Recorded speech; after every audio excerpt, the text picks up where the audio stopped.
दोस्तों, आज हम आपको बताने जा रहे हैं हिमाचल प्रदेश के जिला ऊना का इतिहास।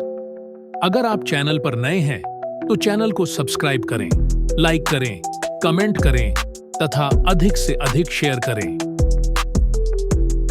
इतिहास वर्तमान ऊना जिला 1 नवंबर 1966 तक पंजाब के होशियारपुर जिले की एक तहसील था। पंजाब के पुनर्गठन के परिणाम स्वरूप ऊना तहसील सहित सभी पहाड़ी क्षेत्र हिमाचल प्रदेश में स्थानांतरित कर दिए गए। तब से सितंबर 1972 तक यह तत्कालीन कांगड़ा जिले की तहसील के रूप में बना रहा। 1 सितंबर 1972 को हिमाचल प्रदेश सरकार ने तत्कालीन कांगड़ा जिले को 3 जिलों ऊना, हमीरपुर और कांगड़ा में पुनर्गठित किया।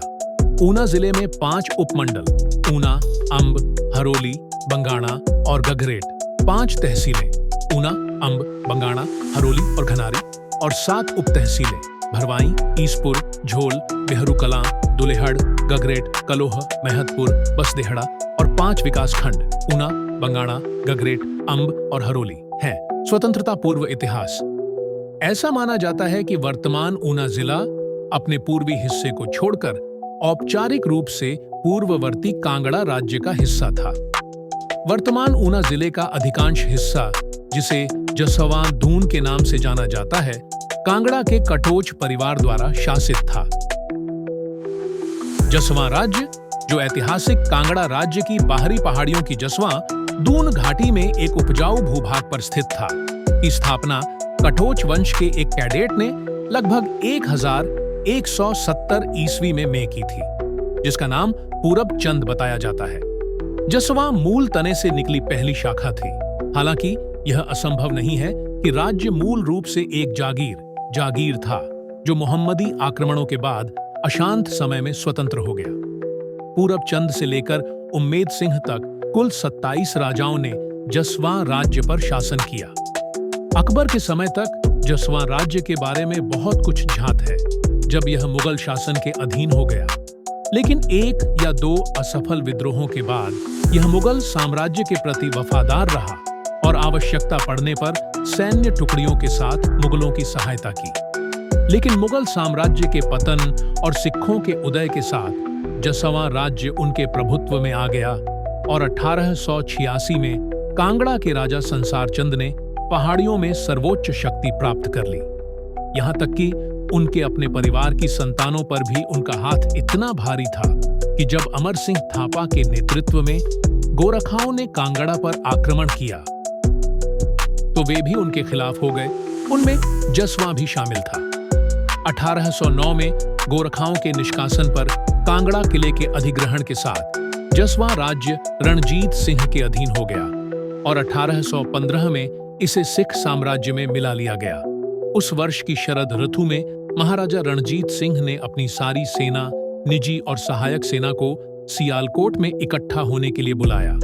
दुर्भाग्य से नूरपुर और जसवां के राजा सम्मन का पालन करने में विफल रहे और प्रत्येक पर उनके संसाधनों से परे जुर्माना लगाया गया। चुपचाप अपने भाग्य को स्वीकार करते हुए राजा उम्मेद सिंह ने अपने राज्य से इस्तीफा दे दिया और 12,000 रुपये वार्षिक मूल्य की जागीर स्वीकार कर ली और इस तरह जसवां राज्य का अंत हो गया, जो संभवतः 600 वर्षों तक चला। जसवां को अंतिम विलुप्त होने से पहले एक और चुनौती का सामना करना और एक और विपत्ति का स्वाद चखना बाकी है। 9 मार्च 1846 की लाहौर की संधि के परिणाम स्वरूप जालंधर दोआब के एक हिस्से के रूप में होशियारपुर को ब्रिटिश क्षेत्रों में मिला लिया गया था।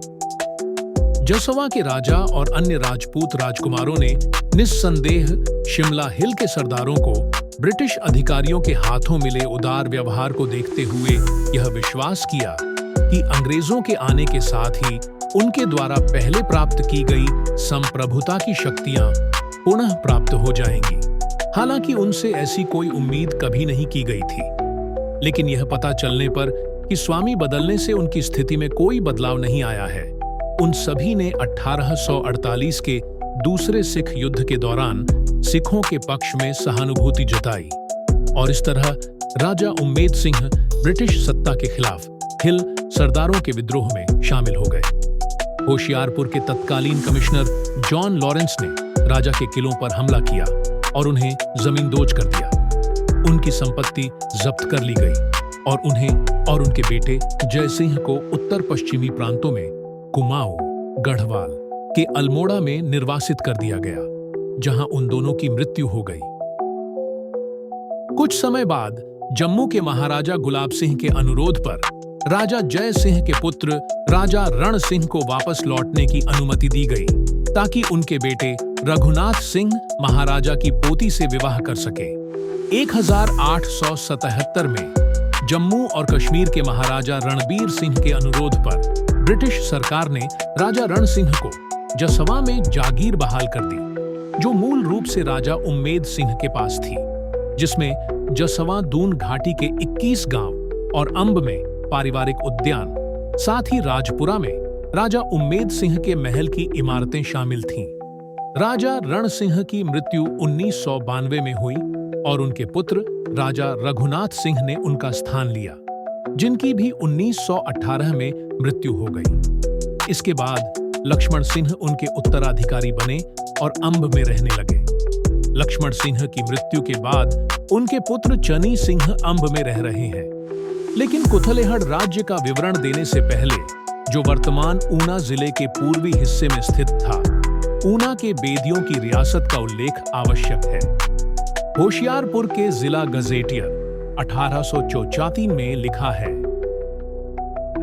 बाबा नानक के वंशज बेदी बाबा कलाधारी पिछली सदी के शुरू में डेरा बाबा नानक गुरदासपुर से आए थे और कुछ वर्षों तक जालंधर दोआब में भटकने के बाद अंत में ऊना होशियारपुर में बस गए, जहां उन्होंने अनुयायियों की भीड़ को आकर्षित किया, जो ग्रंथ साहिब पर उनके भावपूर्ण प्रवचन सुनने के लिए उमड़ पड़ते थे।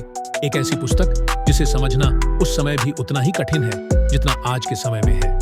जसवाल के राजा राम सिंह ने बेदी को 70 घुमाव भूमि का राजस्व देकर खुद को लोकप्रिय बनाया। संवत 1860 1804 में राजा उम्मेद सिंह ने बाबा साहेब सिंह बेदी को पूरा ऊना तालुका दे दिया। एक अनुदान जिसे महाराजा रणजीत सिंह ने वर्ष 1862 में पुष्टि की और लगभग उसी समय उन्हें सरदार बुद्ध सिंह से नूरपुर तालुका प्राप्त हुआ। बाद में महाराजा शेर सिंह ने तलहट्टी को बाबा बिक्रम सिंह बेदी को दे दिया और इस तरह ऊना के बेदियों की रियासत फलती फूलती और फैलती चली गई। और इस तरह 1846 में अंग्रेजों द्वारा जालंधर दोआब पर कब्जा करने के बाद बाबा बिक्रम सिंह उस इलाके में बचे कुछ शक्तिशाली जागीरदारों में से एक थे। उनके पास 2 लाख रुपए की जागीर थी, जिसमें महाराजा शेर सिंह और महाराजा दलीप सिंह द्वारा उन्हें दिए गए 1 दर्जन से ज्यादा गांव शामिल थे। इसके अलावा नूरपुर बेदियन, गुनाचौर और दखनी सराय के मजबूत और सुदृढ़ किले भी थे। स्थानीय सरदारों से जब्त की गई सभी तोपों को इकट्ठा करके पिघलाने की ब्रिटिश सरकार की घोषणा के परिणाम स्वरूप बिक्रम सिंह बेदी और अंग्रेजों के बीच टकराव हुआ।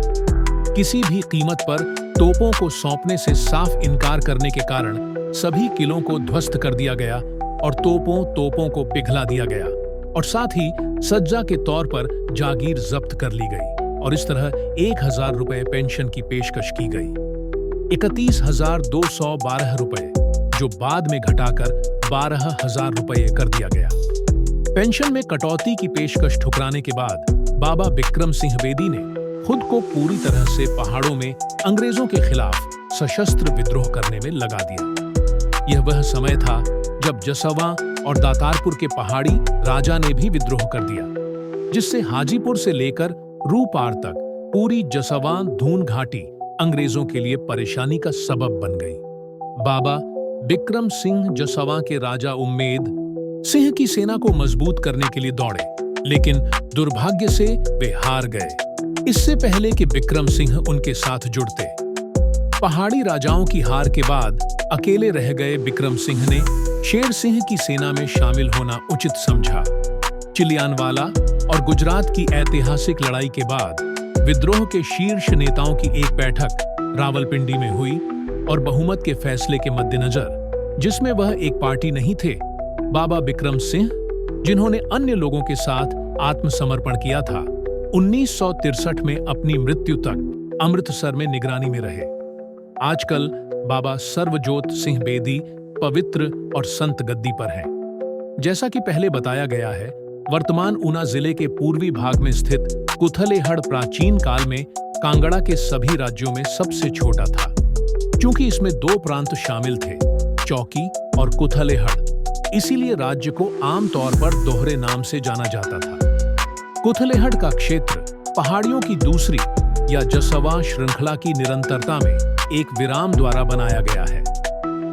जैसे ही यह रिज सतलुज के पास पहुंचती है, यह अचानक 2 समानांतर शाखाओं में विभाजित हो जाती है और उनके बीच की घाटी, जिसमें पहाड़ियों का एक हिस्सा शामिल है, कुथलेहड़ का सुंदर राज्य है। यह राजवंश काफी प्राचीन है। परिवार के पूर्वज एक ब्राह्मण थे, लेकिन राजसी पद प्राप्त करने पर उन्हें राजपूत के रूप में मान्यता दी गई। श्री जी डॉर्सी बारंस ने कहा कि वे मुरादाबाद के पास संभल से आए थे, लेकिन पारिवारिक अभिलेखों से पता चलता है कि वे पूना के राजा के वंशज थे। लगभग 10वीं या 11वीं शताब्दी में परिवार के तत्कालीन मुखिया जसपाल ने तलहटी और कुथलेहड़ के तालुकाओं पर विजय प्राप्त की और कोट कुथलेहड़ में अपनी राजधानी स्थापित की। शिमला पहाड़ियों में भज्जी और कोटी के 2 छोटे राज्यों की स्थापना उनके दूसरे बेटे और पोते ने की थी। कबीले का नाम कुथलेहरिया है। हालांकि उस समय के मोहम्मदी इतिहास में राज्य का उल्लेख नहीं है, फिर भी शासक परिवार के पास मुगल सम्राटों द्वारा दी गई संदेह है, जिनमें उन्हें राय के रूप में संबोधित किया गया है। दोस्तों, आपको यह वीडियो कैसी लगी कमेंट करके जरूर बताएं। कल हम इसका अगला भाग लेकर आएंगे। सुनने के लिए बने रहिए हमारे चैनल पर। जय हिंद।